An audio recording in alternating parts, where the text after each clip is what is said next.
Kwa nini Simba ni bora wakitokea pembezoni mwa kiwanja? Simba wana wachezaji ambao tunawaita ni runners, ambao wanapenda sana kukimbia nyuma ya migongo ya walinzi.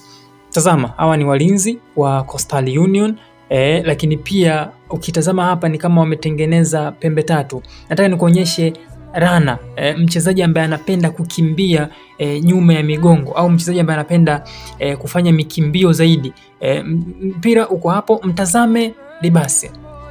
Wakati mpira unatoka kwa Maema, mtazame Libase, lakini pia mtazame yule kule juu alikuwa ni Kibabaye kama sikosei. Watazame ambavyo walimtengenezea mazingira magumu sana huyu mlinzi, kwa sababu ukiwa kama mlinzi una wachezaji wawili ambao wanakimbia, unaamini kwamba maybe watafanya touch 1-2 alafu ndo atafunga, lakini mwisho wa siku wakati ambao unawaza nani atapewa mpira ndo wakati ambao unafanya makosa, kwa sababu tunasema siku zote football ni kuhusu time pamoja na space. Wakati ambao unatumia muda mrefu kuwaza ndipo ambapo unafungua space. Nini ambacho kinatokea?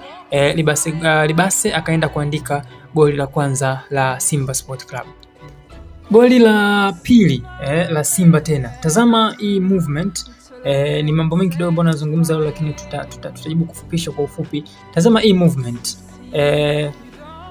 Libase yuko hapa, ameingia ndani. Lengo nilieleza kwenye video iliyopita kwa Clatous Chota Chama. Lengo ni kuitafuta hii space hapa. Sio, mnaiona? Yani alipo huyu mchezaji wa Coastal na alipo huyu ni tofauti. Huyu mchezaji ana mark, huyu amekuja kumark Libase, ila kitendo cha kuja kumark Libase maana yake ni kwamba kaacha space nyuma yake. So kama mchezaji ni rana, narudia tena, kama mchezaji ni mzuri kupita kwenye migongo ya walinzi, hii space inatosha kabisa kukuadhibu. So hii space ambayo wewe unaweza ukaiona ni space ndogo sana, ni space kubwa, kwa sababu timu imesogea juu. At least timu ingekuwa katikati ingekuwa kwenye mstari ingekuwa ni rahisi kidogo, lakini timu kumbuka imesogea juu. So kuna distance ndefu kutoka kwa mlinzi wa mwisho mpaka kwa kipa. Alafu bahati mbaya zaidi kuna huyu beki ambaye ana mark Libase naye kaingia ndani. Kinachonifanya sometimes niwaze pia quality ya wachezaji wetu. Mtazame huyu mlinzi alikotazama. Ni kama hakuwa naamini kwamba kutakuwa kuna shida hapa.